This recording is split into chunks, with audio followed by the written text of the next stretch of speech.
Hey guys, Justin here with Just Tech. So this is actually my first time reviewing an iPhone. I started my channel back in November of 2015, and by that point the iPhone 6s and the 6s Plus had already come out, so I kind of missed the boat on that one. But that just means that I'm really excited to bring you my first look and my initial impressions of the iPhone 7. Now my full review will be coming in a little bit, but I wanted to share some initial thoughts I had just on the few days that I have been using it. So let's go ahead and get started. Starting with opening the box, you're greeted by a slightly different experience than you might be used to.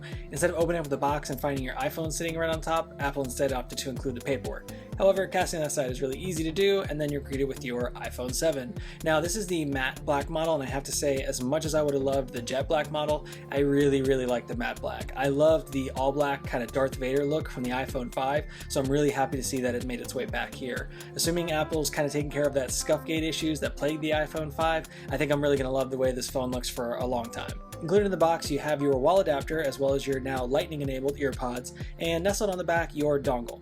It's really nice that Apple included this with the iPhone 7 and isn't gouging everyone for replacements since they're only $9. The problem is though, I am really not one to lose things, but I just have a terrible feeling this guy's going to get left behind on my next trip or just straight up disappear when I need it. Taking a quick look around the phone, you'll notice it shares a very similar design to the iPhone 6s, but with some small but noticeable changes.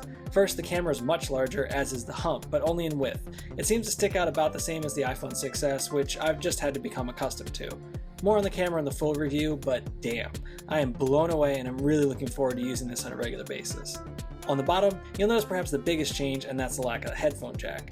In its place, you'll find a faux speaker grill for the microphone, and then the actual speaker grill on the other side, and of course your lightning port.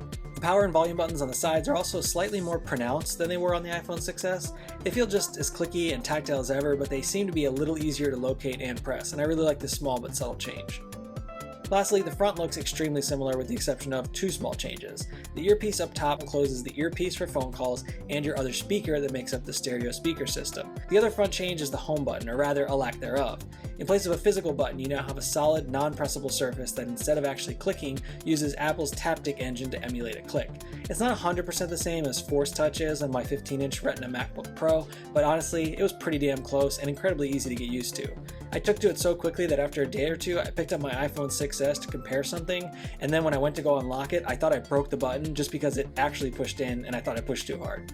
As far as software is concerned, the iPhone 7 is of course running iOS 10, and while I'm not really going to get too far into the software here, I will just say I had been using the iOS 10 public beta on my iPhone 6s and 6s Plus pretty much since when it was available, and it's by far the best iOS version that Apple has ever shipped. So those are my initial impressions and my first kind of thoughts on the iPhone 7.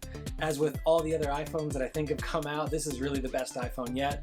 I know us Apple fans tend to say that a lot, but it's actually kind of true, so take with it what you will. Stay tuned to the channel, and of course be sure to hit that thumbs up if you enjoyed this video and you're looking forward to the full review. Subscribe to the channel if you want to see more content just like this, and I'll catch you guys next time here on Just Tech.